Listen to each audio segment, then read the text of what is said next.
Goteks are well loved in this retro world. Modern replacements for the aging floppy drive. In this Retro Rapid episode, we'll take a stock Gotek and give it a full set of upgrades. OLED display, rotary encoder, and drive sounds.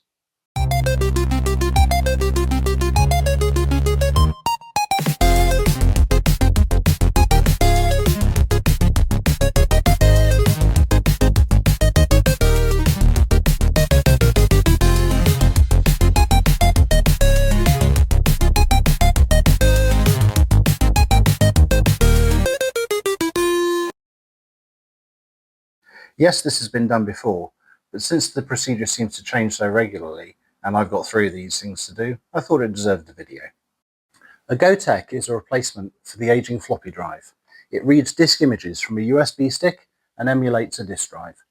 They're used with Atari, Amiga, Synths, PCs, Spectrums, Oryx, you name it. If it's in the retro world and it uses a floppy disk, it can probably use a Gotek. But it has some shortcomings. The stock display uses 7 segments, 2 digits, only showing numbers. The stock navigation, 2 push buttons, one up, one down.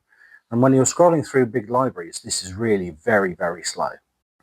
We'll fix that today with 3 mods. An OLED display, a rotary encoder, and drive sounds running FlashFloppy. I'll be soldering headers and flashing the firmware on a Mac using STM32 Flash. The process I'm following is documented in detail by Shift 838, which handles the newer hardware versions of the Gotek. I'll link it below. So step 1, we need to open the Gotek case. That means removing the screws and opening the lids. The first thing we need to do is solder on headers for VCC, ground, TX and RX, up in the top left-hand corner by the power supply. We also need to solder angled headers on for the rotary encoder pads. Watch the screw hole clearances. Next, add a boot jumper. Short the leftmost 2 pins on the programming header to enable flash mode. Connect the USB serial adapter. Red goes to the rightmost pin of the power connector from the rear. Black goes to the second from the left. TX goes to the header pin next to the jumper, and RX goes next to that.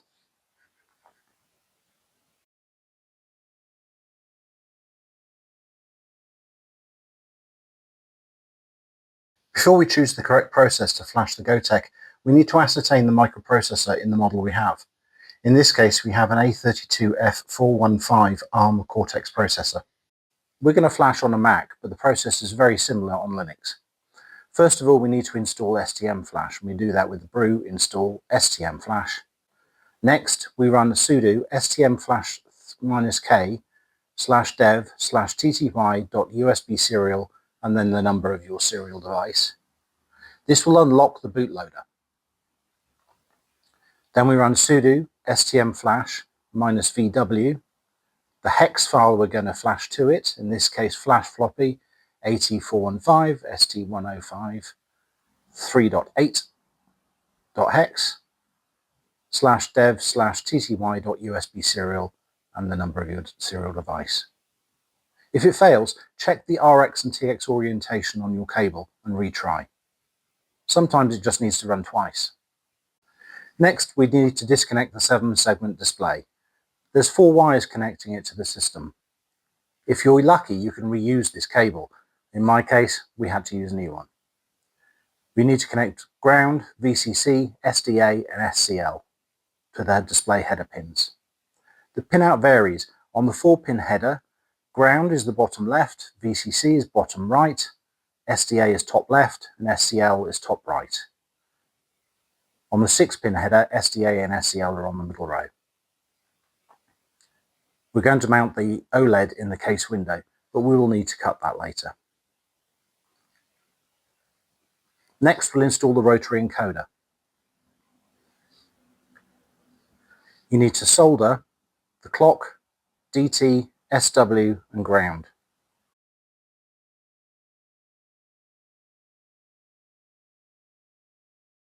We need to solder the wires onto the rotary encoder and then connect them onto the system using the angled header pins we soldered in earlier.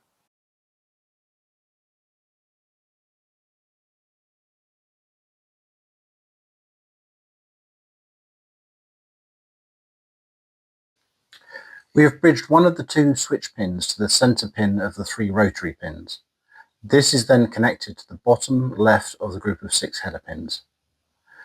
Then take one side of the 3 rotary encoder pins to one of the middle pins in the group of 6, and take the other side of the 3 rotary encoder pins to the remaining middle pin. Lastly, take the remaining switch pin and connect it to the top left of the group of 6.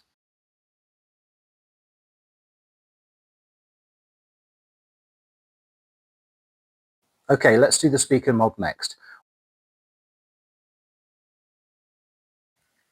Connect the piezo speaker to the center pins of the 14-pin block near the data connector.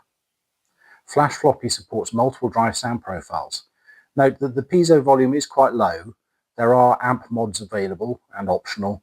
In my case, I prefer the quiet ticking. Okay, with everything assembled, let's test it out before we put the case back together.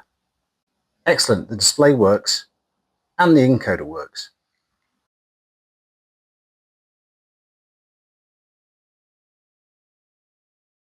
Okay, let's mod the case. We need to make the window larger for the OLED display to show through. We'll cut that using a Dremel.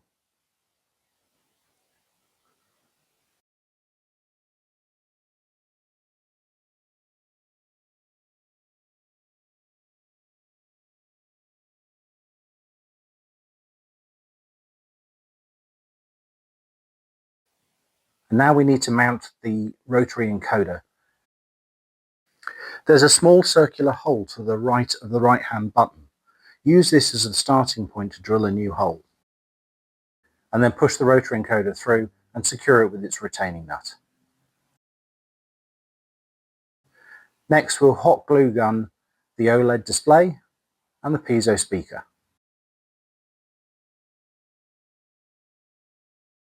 One final quick test before we put the USB in to make sure that nothing came loose in reassembly. Now we're on to setting up the USB stick. It needs to be formatted as FAT32. Now in our case, we're going to use it on a Windows box to start with, just to demonstrate it here. And that means changing some of the config on the FlashFloppy, specifically the interface type. By default, it comes with a Sugar interface. We need to change it to IBM PC. We do that by creating a file called ff.cfg in the root directory with one line in that says interface equals IBM PC. Next, we copy disk images into the root directory. Power cycle the Gotek with the stick inserted and it reads the config at startup. Connect the Gotek via the USB floppy adapter.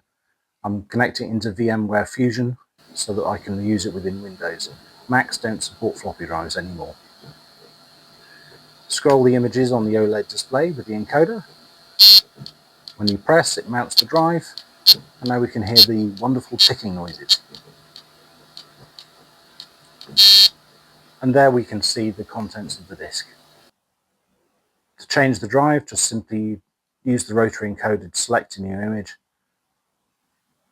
and there we've got the new image loaded. If flashing fails, check that you've got the boot jumper installed, check your TX and RX orientation, and rerun the STM32 flash. After you've flashed, remember to take the boot jumper off, otherwise it won't boot into normal mode. If after removing the boot jumper, the OLED display or the encoder don't work, double check your wiring. Make sure you've got them going to the right pins. Refer to the Shift 838 instructions for this. Try not to use a USB stick that's too large. You'll never fill it, and there are limitations on the FAT32 file system which may prevent it from being used. You could end up formatting it as something unusable. Well, gone are the days of squinting at 7-segment displays and endless button presses, trying to match index numbers to file names. With an OLED screen, a rotary encoder, and authentic drive sounds, using a Gotek is now smooth, quick, and still carries the unmistakably retro soul. Well, if you've enjoyed this upgrade, please make sure to hit like and subscribe so you don't miss future Retro Rapid episodes. Share your own Gotek mods or tips in the comments below. I'd love to see what the community's up to. Thanks very much for tuning in to the Earie's 8-Bit Workshop, and until the next time, keep those virtual discs spinning.